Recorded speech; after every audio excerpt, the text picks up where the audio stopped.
This is part of the first project. It's at least 8 years when this was first done.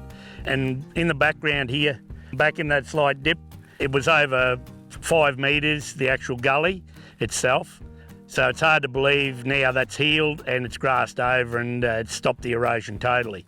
So what's been done with a grant from the Dry Tropics, which helped to pay the dozer work, neighbour, good dozer operator, Jim Hillier, filled all this in, cut the sides down off it, which off the sides, the batter that they wanted was enough to fill that gully up straight up.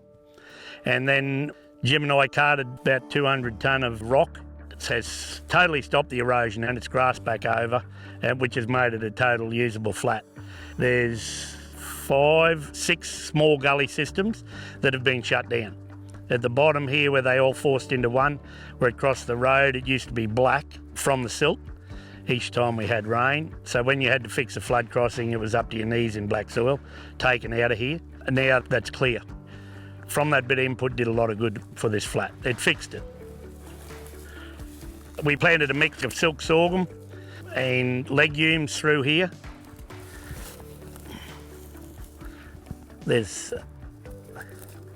a bit of Dasmanus there. So yeah, we've got different legumes and that introduced. So the whole area is a way better grazing system. You're getting money back out of the land, and we've cut back the erosion too.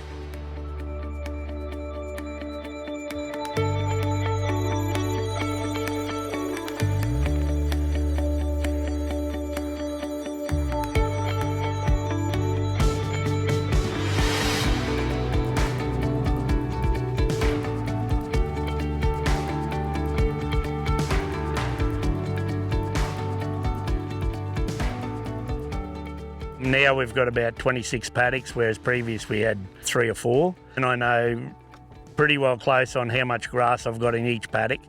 So in a year, yeah, they talk about grass budgets. It gives me an idea of how long I'll get out of that paddock with the amount of feed I've got in that paddock. You can't just say you get the gullies under control because the rain, you know, it's like sugar, it just breaks up and goes. But from having cattle numbers in the right place at the right time so you can use your feed, and then having that wet weather spell of getting more grass growing through when we have got a heavier rainfall, so that's stopping the erosion, which is letting the gullies heal. So if they heal, well, they're growing more grass. So in the long term, I'm not losing soil all the time.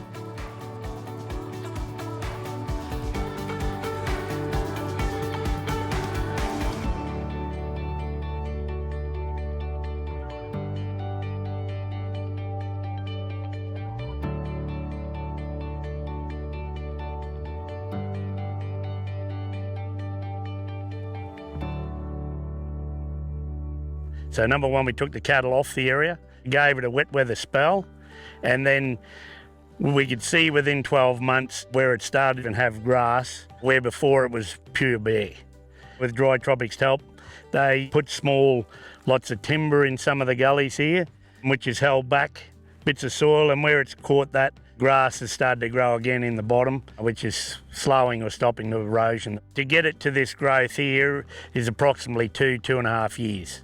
When we had an episode of rain and the ground was soft enough, I walked about 80 weaners across here with the dogs and threw seed out. Then the cattle come behind and walked the seed in. There's a small population of seeds come up, but there's still patches of scalded with the help of Dry Tropics and their contractors to cover it with hay as a mulch. Something again to catch any of the topsoil.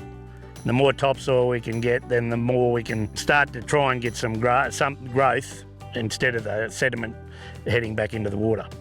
Probably 45% is still reasonably bare. We're hoping by using this mulch hay that we can cut that back again.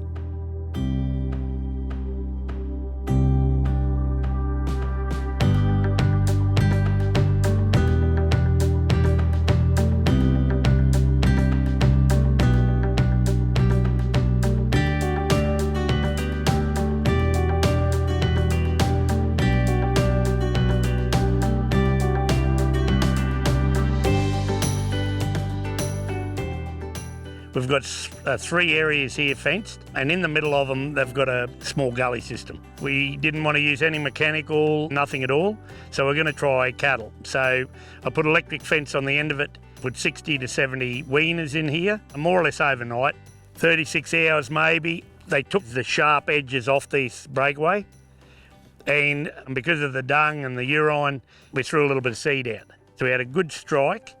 We can see the legumes and some of the grass seed coming back up, but the main thing is lower down. From here down, it was no grass in the bed of it, and now that's grassed up all the way along, and further down the grass is thicker in the bed of the gully, so that's what we're really happy about.